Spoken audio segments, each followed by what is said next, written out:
How to log into Deepseek account. Hi everyone, welcome back to our channel. This is Rose and I'll guide you to log in into Deepseek account. Watch the video till the end and without further ado, let's begin. First, launch a web browser on your device or else if you have application downloaded, you can easily go open your application and click on the Start Now button. Or else you can go to deepseek.com on your web browser and select the official website. Now you'll reach on the Deepseek login section where you have to log in via email or you can also log in via phone number or your Google account. So simply you need to enter the credentials that you have entered during signing up.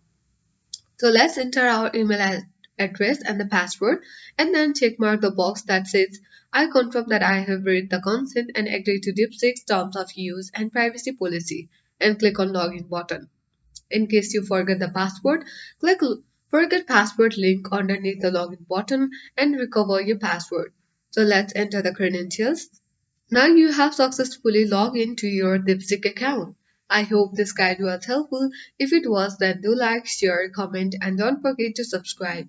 Thanks for watching, and I'll see you in the next video.